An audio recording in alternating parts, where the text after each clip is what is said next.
지만 우리 동학천도교는 어느 한 사람이 설교를 도맡아서 하는 게 아니고 또 교구마다 전문 교역자가 따로 있는 게 아니고 누구나 시천조를 통해서 우리가 하나님을 모시고 있기 때문에 하나님을 모시고 있기 때문에 자기 깨달음을 또 자기 생각을 이야기하고 나누고 이렇게 할 수 있습니다.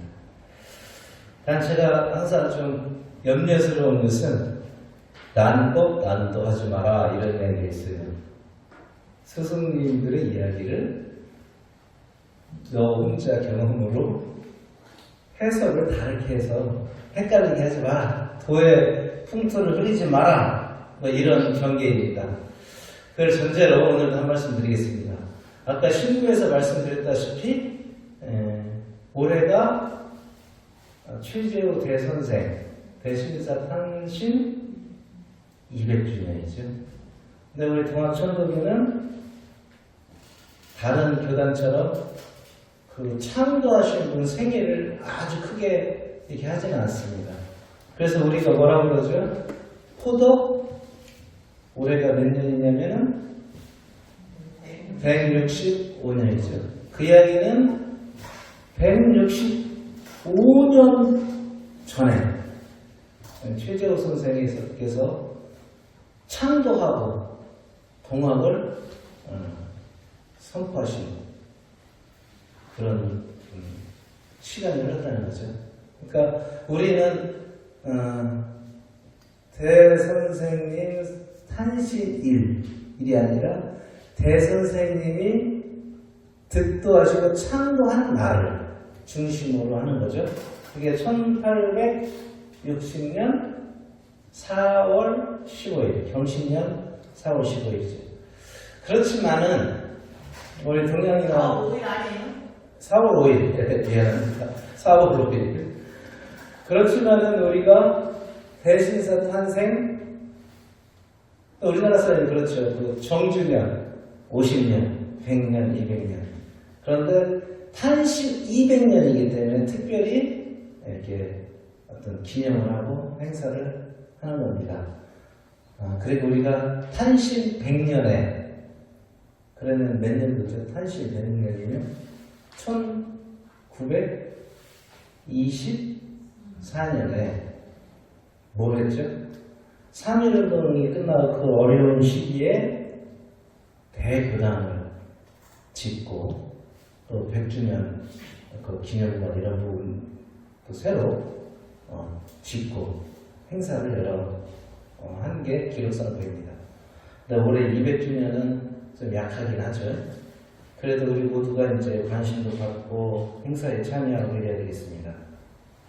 근데 또 뜻깊은 게 올해가 동학농민혁명 130주년입니다. 동학농민혁명은 2세 교조 최시영 신사, 최시영 선생님께서 쥐포령대에서 전체가 떨쳐 일어나서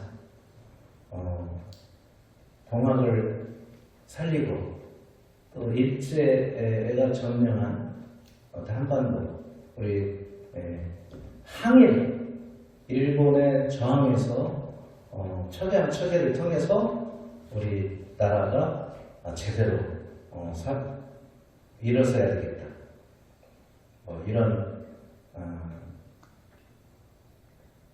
이런 생각으로 싸워라! 들고 일어서 싸워라! 이렇게 하는 게 기포령이죠.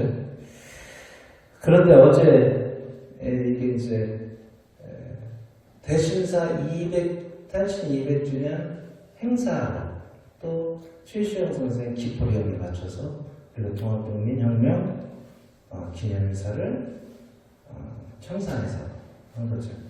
근데 되게 뜻깊은 것은 천도교가 일반 사람들이 동학농민혁명을 한 사람도 이거 종교 아니냐 해가지고 좀 다른 거다. 또 요즘 천도교는 왜 사회참여를 안 하냐 이런 이야기들도 있는 상황에서 우리 천도교가 함께 앞장을 섰고 또 하나는 동학국민단체 전국에서 40여 개가 같이 연대로 모여 있어요. 또 일부 천도교인 나이 드신 분들 중심으로는 왜 꼭 그 사회 차별? 우리가 주문을 읽고 수련을 하면 되지 왜 그렇게 동학국민혁명 기념관은 좋지만 그걸 통해서 사회에 대한 발언들을 많이 하는지 모르겠다 이렇게 하는 사람도 있어요. 그런데 그 천도교와 동학국민단체 40개 함께 행사를 한 겁니다. 그건 아주 바람직한 흐름으로 생각할 수 있습니다. 동학국민혁명이 단지 신분제를 철폐하고 사회를 바꾸고 일본에 항거하기 위한 그런 투쟁만이 아니라 또 그 내부에 있는 그걸 추동한 힘이 우리 동학 사상의 최재호 대선생의 어떤 그런 말씀들에 근거한다. 이런 부분들이 함께 오늘날 이어지는 흐름으로 됐으면 좋겠다. 이런 말씀입니다. 그래서 어쨌든 최고의 화두는 옛날 것만 기리면 뭐합니까? 그죠? 가끔 그래요. 동학 천도교, 동학국민혁명, 3.1운동 이런 옛날 이야기만 하고 있다. 이런 이야기들이 또 비판들이 있습니다. 그런 정신을 가지고 현대에서 우리가 제대로 살고 그런 활동을 해야 다른 사람들이 거기에 동의하고 감화되어서 더 같이 모여들 거 아니겠는가 이런 말씀이죠. 그래서 오늘날에는 동학 농민혁명 2차 공기 일제 한거에 와서 싸운 이런 부분을 우리 나라가 처음 이게 말하자면 일제로부터 나라를 되찾고 독립을 하는 그런 공적으로서 인정을 받아야 된다. 서원을 해라. 이런 부분들로 어제 학술대회도 하고 그렇게 모아진 겁니다.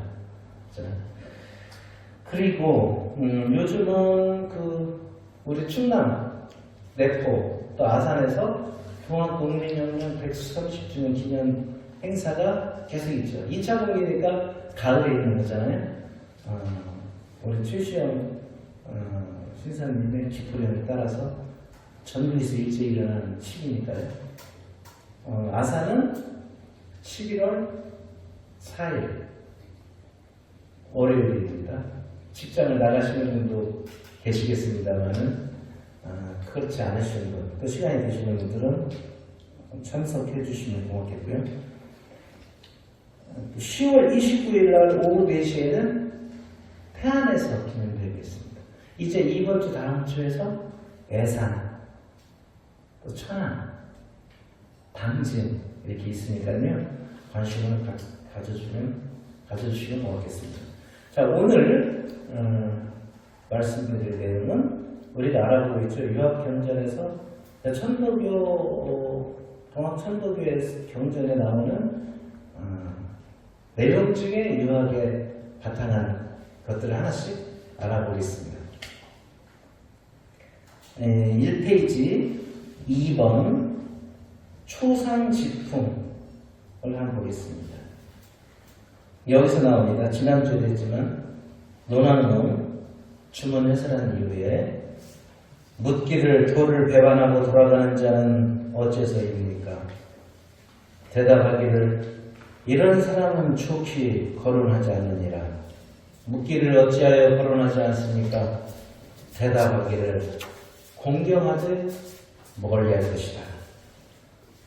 여기까지가 지난주 경이원지 이야기를 한 거고요. 오늘은 그 다음에 묻기를 입도할 때 마음은 무슨 마음이었으며 도를 배반할 때 마음은 무슨 마음입니까? 대답하기를 바람 앞에 풀과 같은 것이니라. 이 바람 앞에 풀, 이걸 위에 한자로 보면은 맨 마지막에 왈 초상집풍이야 이렇게 됐죠? 거기서 나오는 초상집풍. 바람 앞에 풀은 바람 세게 불면 풀이 이게 흔들리고 나중에는 바람의 힘으로 누울 수밖에 없죠. 바람의 영향을 가장 많이 받는 것 중에 하나가 풀이니까요. 그럼 이 뜻은 뭐겠습니까? 돌을 배반하고 가는 자를 이렇게 경이원지 지난주에 이야기했죠. 단순히 멀리하고 나쁜 놈이다 이게 아니라 우리가 그런 사람까지 함께 돌아가는 세상에서 그런 생각으로 존중을 하되 단지 강제로 또는 강제로 오게 하는 아니면 또 욕을 막 하거나 이런 게 아니라 그런 돌아오는 꼭 우리 도에 돌아오는 게 뿐만 아니라 세상에 우리가 생각하는 동기일체하는 세상에 함께 하기를 생각하면서 좀 멀리 놓는 거죠. 그 이야기의 핵심은 이건 것 같아요. 저 새끼 나쁜 새끼 그렇게 말 많이 하더니 막 하더니 돌을 배반하고 돌아가다니 그런 사람은 계속 생각하면 자기가 피곤하죠. 그러니까 좀 너무 거기 생각하지 마라. 언젠가 돌아올 거고 아니면 그게 시운이다. 세상에 함께 돌아가는 장사하다 돈 빼먹고 돌아가는 사람만 계속 생각하면 돈보다 더 고통스러워요. 그렇잖아요? 그 돈 있었으면 내가 어땠는데 누가 마음에 안 든다. 그럼 어떻게 돼요? 계속 그 생각을 하면 할수록 더 고통에 빠진다. 그럴 때는 방편의 하나로서 그 사람은 그런 사정이 있겠지만 좀 띄워놓고 생각하면 안 돼요. 자기 마음이 좀 편하고 그러겠죠. 그러니까 옛날에 그 최재호 대선생 만나는 제자들도 여러 명이 왔을 거 아니에요. 근데 그 중에 막 같이 합시다. 뭐 주문이고 이러더니 그냥 떠나버리고 여기 문제 있어 음해하고 이러니까 이제 묻는 거죠 제자들이. 그 다음에 이제 제자들 또 묻는 거죠. 그러면 이 사람이 입도할 때 마음이 있고 근데 왜 변하느냐 이렇게 물어보는 거죠. 그러니까 대답하기를 바람 앞에 풀 같으니라 이렇게 이야기하니까 어때요? 그 사람이 풀처럼 연약하고 또는 흔들리고 또는 약하고 나쁜 놈이고 그러니까 더 이상 생각하지 마라 이런 거 같잖아요. 그렇죠? 그 사람 마음이라는 게 어떤 때는 여기 입구에서 열심히 하고 또 세상을 바꿔보고 나도 어떤 도를 깨닫고 도성 독립해서 우리 살아보자 이런 것들 마음이었는데 왜 변하고 또 심지어 무고하고 모함하느냐 그랬더니 바람 앞에 풀 같은 것이니라. 그러면은 스승님이 단순히 그렇게 이야기했을까? 말뜻은 그렇죠. 그냥 바람 앞에 풀 같은 그런 마음이야. 그 사람은 배반하는 자는 그렇게만 생각을 했을까요?가 오늘의 말씀드리고자 하는 겁니다. 거기 1쪽에 3번 거기 보면 나오죠. 초상지품의 출처는 어디냐? 한번 같이 읽어볼까요? 논어 안연편에 나온다는 글입니다. 개강자가 공자에게 정사를 부르며 말했다. 만일 무도한 자를 죽여서 도가 있는 대로 나가게 하면 어떻습니까? 공자가 대답했다. 그대가 정사를 하면 어찌 죽임을 쓰겠는가? 그대가 선하고자 하면 백성들의 선해지는 것이니 군자의 덕은 바람이요 소인의 덕은 풀이니 풀에 바람이 가해지면 풀은 반드시 쓰러진다. 그러니까 이 일을 빼나왔다는 거예요. 이 앞에 이 사람은 왕인데 이런 거죠. 살인자, 나쁜 짓 하고 그러면 이런 자를 일벌 100개 하고 더 나가서 어떻게 돼? 잘못하면 죽여서 그렇게 하면 그러니까 이 통치 세상이 나아지지 않겠느냐. 그러니까 공자가 그렇게 해서 다 죽이면 뭐냐. 네가 선하면 백성들이 선해질 것이다. 그러니까 군자의 도로서 네가 선행을 베풀면 사람들이 변할 것이다. 어떻게 변하냐?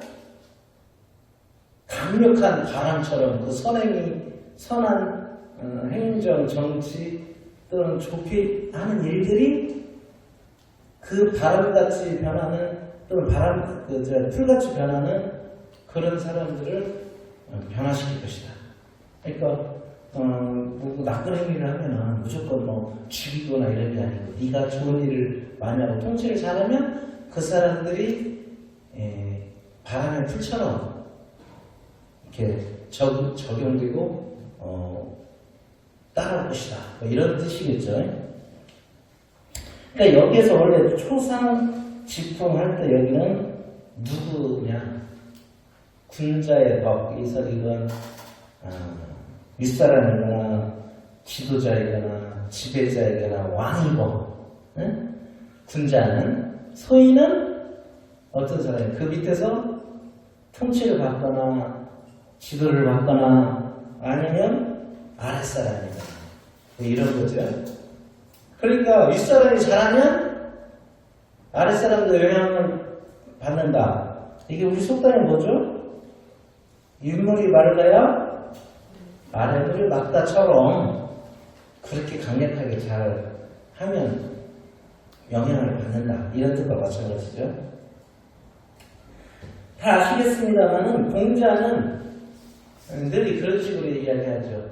지배자, 왕들이 덕을 펼치고 선정을 하면 백성들이 변한다. 요순 시대에는 요순이 왕이지만 요순 같은 백성들이 있었다. 이렇게 해서 보통 말해서 그걸 덕으로 다스린다. 인치, 어질게 다스린다. 이런 거죠.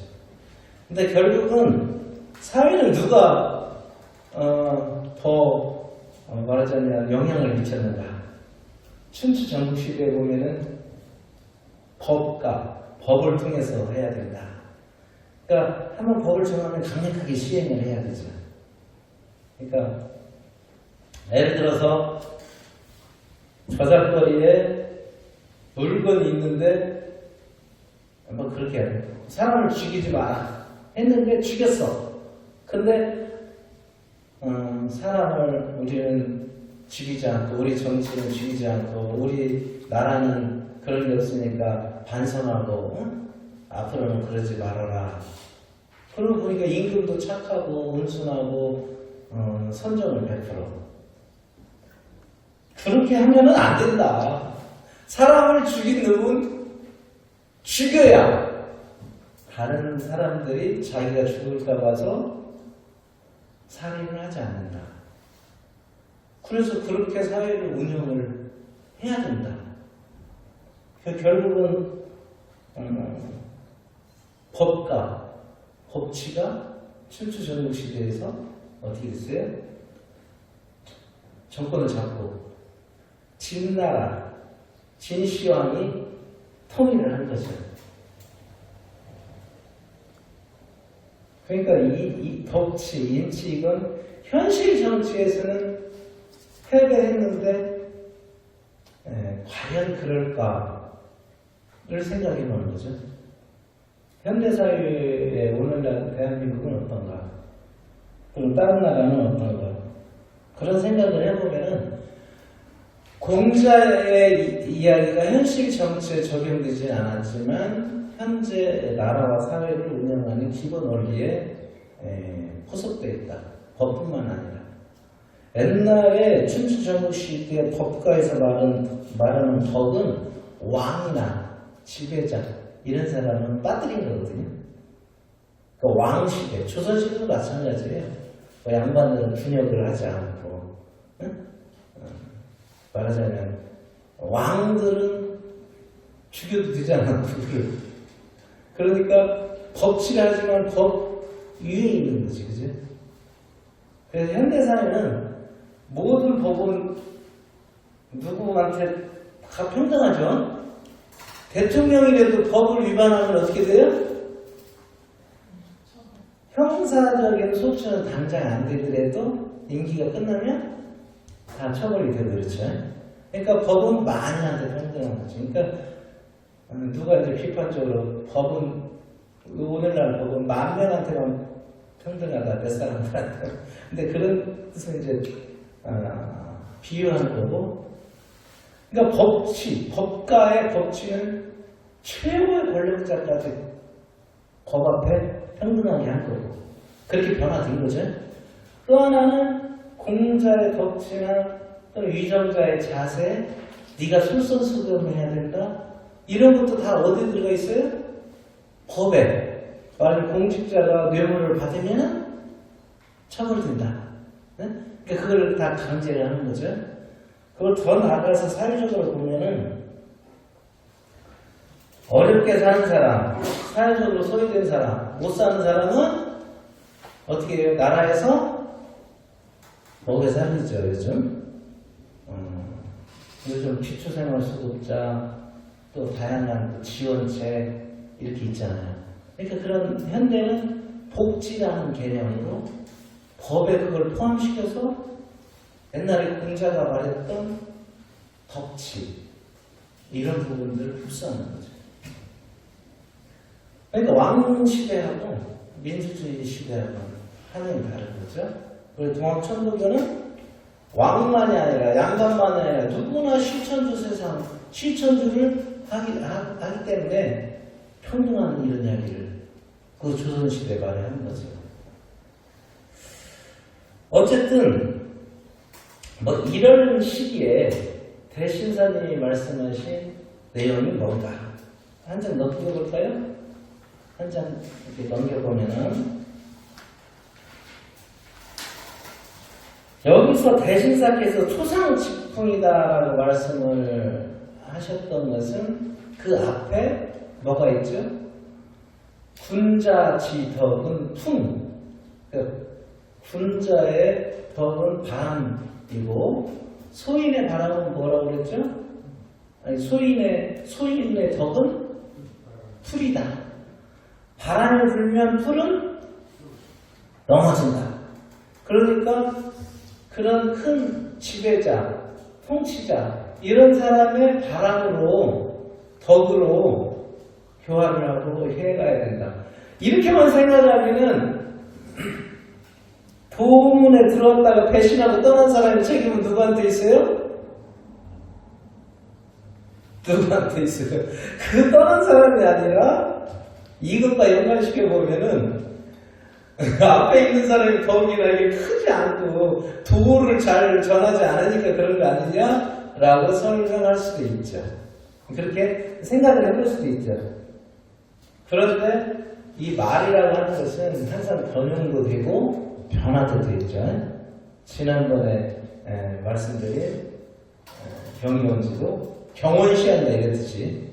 그러니까 제가 보기에는 우리가 생각하듯이 배신한 사람의 마음의 변화가 바람 앞에 풀처럼 연약하고 그 사람 잘못만 있는 게 아니라 그런 우리의 도움, 그때 당시에는 동학을 처음 이제 펼칠 때 우리의 부분도 돌아봐야 되는 거 아니냐 라고 하는 부분이 내포된 것 같다. 그러면서 그 사람의 책임이만이 아니라 바람을 풀처럼 마음을 바꾸는 것도 문제가 있지만 그 앞에 있는 군자지덕이 모자란 거 아니냐 라고 생각해 볼 수도 있다. 왜 그렇게 생각하느냐? 이 뒤에 나오는 게 불택선악. 하늘님은 선악을 택하지 않는다. 또 다시계벽으로 나가자. 이런 이야기도 있지 않습니까? 이것의 근거는 실천주, 하늘님을 모신 그 사람도 존재다. 그러니까 경이원지 우리가 지난 시간에 이야기한 것과 비슷하죠. 그런 마음으로 생각을 하는 게 대신사의 마음일 것 같아요. 내가 이제 곰곰이 생각을 해보니까 어쨌든 그런데 우리 대신사께서 군자, 소인 이런 이야기를 자주 하잖아요. 그리고 옛날에 교부장님께서 모두가 군자가 되는 세상을 동학천국에는 꿈꾼다 하는데, 공자의 이야기처럼 대신사 최재호 대선생께서 말씀을 군자 소인하지만 핵심은 한번 읽어볼까요? 비유는 여러 가지가 있지만 이렇게 돼 있어요. 이것도 공자나 유학을 인용한 거죠. 군자의 덕은 기운이 바르고 마음이 정해져 있으므로 천주와 더불어 그 덕에 합하고, 소인의 덕은 기운이 바르지 못하고 마음이 옮김으로 천주와 더불어 그 명이 어기나니 이것이 성세에 이치가 아니겠는가. 그러니까 군자와 소인의 차이는 뭐예요? 기운이 바르냐 바르지 않느냐, 그런데 마음이 옮겨가느냐 옮겨가지 않느냐. 이야기는 뭐예요? 바른 마음을 갖고 바르게 실천하고 살아가는 사람이 군자고, 그렇지 않은 사람이 소인이다, 이런 거죠. 그래서 누구나 실천주하기 때문에 누구나 군자가 될 수 있다, 이렇게 이야기도 할 수 있겠죠. 근데 이게 아주 중요한 이야기예요. 조선시대 그 말에 군자와 소인, 군자 이런 것은 그 노비나 상민이나 농민이 군자가 될 수 있어요, 없어요? 조선시대 말에 군자가 될 수 있다고 생각해요, 안 해요? 안 하죠. 아무리 그 사람이 마음을 옳게 쓰고 또 그 좋은 마음을, 옳게 쓰는 마음을 변하지 않고 실천하고 그래도 지게를 지는 사람은 계속 지게를 지는 사람으로 취급받고, 고기를 잡는 사람은 백종으로 취급받는다. 그러니까 우리 대선생께서는 군자 소인의 비유를 그 조선시대에 말을 했지만 그 시대를 뛰어넘는 거잖아요. 말씀에 누구나 실천할 수 있다. 대신 그렇게 행동으로서 그런 마음들이 계속 이어져야 될 것이다, 이렇게 생각을 하시는 거죠. 그래서 도를 선포했을 때 서로 마찰을 하고 이러잖아요. 상민이나 양반이나. 이렇게 되니까 나중에 이게 한 30여 년 있다가 세상이 뒤집어지는, 사람들이 그렇게 대우를 해주고 또 그런 사상을 알고 그러면 어떻게 돼요? 참을 수 없잖아요. 또 힘이 되고 그랬다라고 생각을 한 거죠. 그런데 이제 여기서 한 말씀 더 드리면은, 저는 요즘 그런 생각을 많이 해요. 이게 옛날 왕제에서도 왕이 괜찮은 사람이면 잘 되잖아요. 그죠?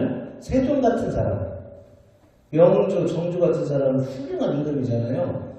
요즘 한 명이 한 표를 행사해서 뽑는 대통령도 나쁜 놈이 많잖아요. 낫지. 그 사람들도 투표해서 됐거든요. 지금도 투표해서 1인 1표로 해서 당선되지만 나쁜 놈들 많잖아요. 말하자면 세종은 왕제로 왕의 아들이니까 왕이 된 거지 뭐. 그렇지만은 저 잘하잖아요. 그죠? 그랬을 때 제도와 개인성, 이것은 어느 하나가 중요하고 안 중요한가 아니라 같이 가야 되겠다. 공자 이야기는 인치, 덕치도 맞지만 이게 법이나 제도로 보완이 제대로 돼야 되겠고, 또 우리 대신사께서는 어제 밤에 생각해 보니까 저렇게 이렇게 뭐 건무도 추시고 목검이지만 칼춤도 추고 뭐 5만 년째 운수로다 무급태도를 선포하고 다시개벽해야 되겠다고 했지만, 당신이 돌아가시고 30년이 안 돼서 당신의 제자들이 중심이 된 전국에서 다 떨쳐 일어나고, 자기가 그토록 믿었던, 그 독성을 전수했던 최시영 선생이 이들은 다수면다 다 일어나서 싸워라, 그런 명령을 내리고, 그렇게 해서 수십만 명이 싸우고 몇만 명, 뭐 엄청나게 많은 숫자가 죽었어요. 근데 최시영 선생은 나중에 가보면의 일 같은 일이 다시 발생되면 우리는 가보면같이 떨쳐 일어난다면 세계 인민의 추앙을 받을 것이다 이렇게 됐어요. 그리고 실제로 지금 그때 당시 진 것 같지만 그런 정신들이 일제 항거하고 또 신분제를 타파하고 다 같이 새로운 세상을 만들자는 것은 일제시대 3년대뿐만 아니라 한국 현대에서 민주주의 정신으로 다시 회자되고 그러잖아요. 그런데 과연 그렇게 그것을 만약에 예측을 하거나 살아있을 때 봤으면 어땠을까? 제가 보면은 대신사님께서는 아무래도 어떤 개인적인 도성 독립에서부터 세상 사람들이 같이 마음으로 그렇게 이어져서 되기를 원했을지도 몰라요. 하나의 꽃이 피면 세상이 다 같이 꽃이 펴서 봄이 아니냐. 말하자면 약간의 도덕적인, 종교적인 기반이 있는 거죠. 이런 것 속에서 동학 농민혁명은 영향을 받아서 일어났잖아요. 그랬을 때 제 생각에는 개인의 어떤 품성과 노력도 중요하고 사회적인 변화와 제도도 중요하다. 이 두 개의 가치가 어떻겠느냐. 대신사님 다음 이어진 최시영 신사님 또 동학천도교 손명희 선생님 사비론도까지 쭉 보면 그러니까 무조건 우리가 사회를 바꾸자 싸우자 이렇게 하자 이것만 하면은 부족하고 그런 사람들이 도덕적으로 아까 공자든 대신사께서 말씀한 대신사께서는 공자보다 더 나아가는 거죠. 어떤 계급적인 지배자뿐만 아니라 누구나 그런 사람이 군자가 될 수 있고 또 누구나 그런 세상을 만들자 하셨으니까. 그래서 제 생각에는 우리 1세 교주 최재호 대신사, 2세 교주 최시영 교주, 또 3세 교주 손병희 선생처럼 다 같이 통합돼서 같이 가는 이런 통합천주교인이 되면 어떨까 이런 생각을 했습니다. 이제 한 5분 정도 안에 마무리를 질 텐데 그 밑에 볼까요? 4. 뜬금없이 제가 이제 옛날에 읽었던 김수영 시인의 풀 똑같은 풀이잖아요. 이런 게 생각이 나고 또 인터넷 찾아보니까 여러 사람이 연관을 지었는데 내 생각에는 정확하지 않을 것 같아서 했습니다. 처음 들어보시는 분도 있을 건데 1960년 4.19 이후에 활동했던 김수영이라고 유명한 요즘에 한강 작가만큼 그렇게 많이 영향을 끼친 사람입니다. 풀이 눕는다. 비를 몰아오는 통풍에 남겨 풀은 눕고 드디어 울었다. 날이 흐려서 더 울다가 다시 누웠다. 풀이 눕는다. 바람보다도 더 빨리 눕는다. 바람보다도 더 빨리 울고 바람보다도 먼저 일어난다. 날이 흐리고 풀이 눕는다.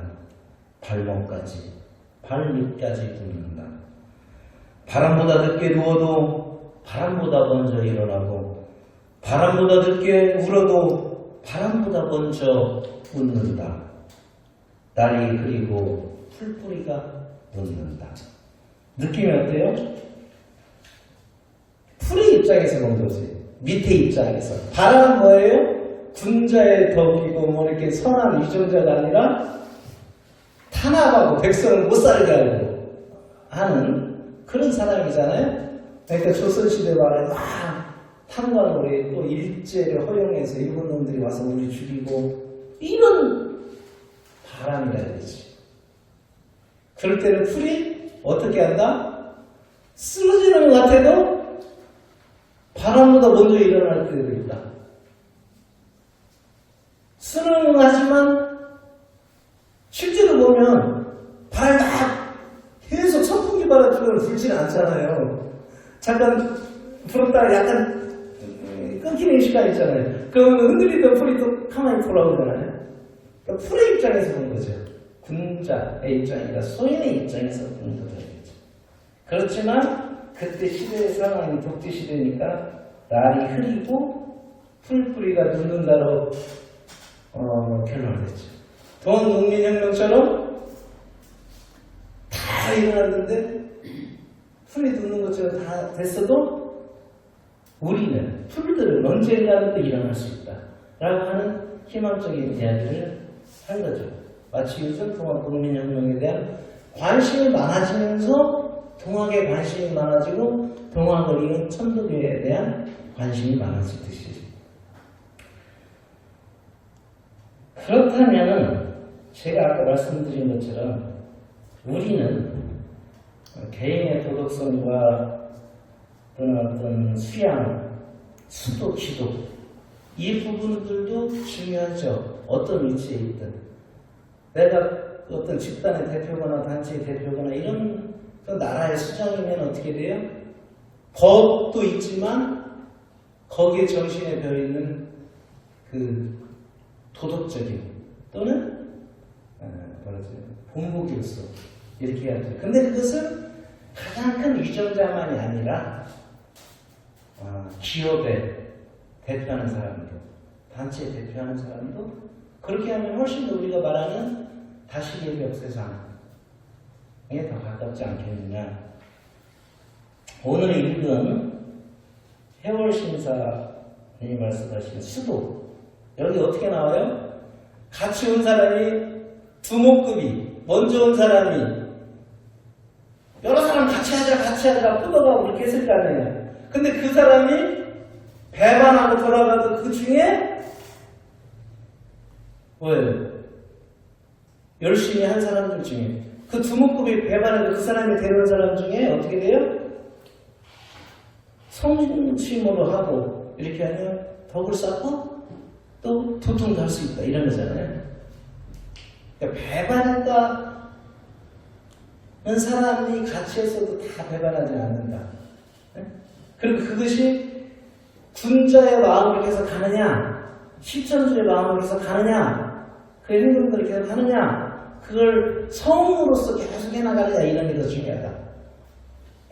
제가 옛날에 고민한 적이 있어요. 나보고 이런 일 하자고 꼬셔가지고 전두환 왔어 노동자하고 이랬는데 어느 순간 보니까 아무도 없어.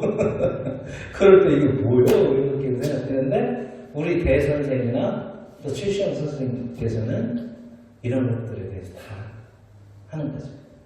아시는 거죠. 또 생각을 하는 거고 남겨주신 거죠. 어떻게? 실천자하고 바른 마음으로 그것을 이사가지 않고 움직이지 않고 계속적으로 성심을 하면 도통한다. 그러니까 하늘 사람이 된다. 이건 뭐 유수를 부린다 이런 게 아니라 지극히 자기 마음이 즐거울 수도 있고 또 이런 사람들이 많아지면서 세상이 좀 더 나아질 것이다. 이렇게 말씀하시는 것 같습니다. 그러면은 지금 오늘날 척양척에 척외양창이 이게 동학국민혁명군이 일본 제국주의와 서양 제국주의에 맞서서 의병으로 일어났다는 이야기예요. 요즘은 옛날 이야기 하면 천도교인들이 다 맞아 그런데 그럼 오늘날의 척외양창이는 뭐냐? 응? 일제하고 너무 또 반성도는 일제하고 너무 가까운 거냐? 또 미군을 주둔하고 있는 미군만 다 오는 거냐? 뭐 이러저런 것들에 대해서 생각을 해보면서 우리들의 수양 또 먹고 살아야 되니까 일도 열심히 하면서 그런 어떤 기도 이런 것들이 되어야 되지 않을까 이렇게 생각해 봤습니다.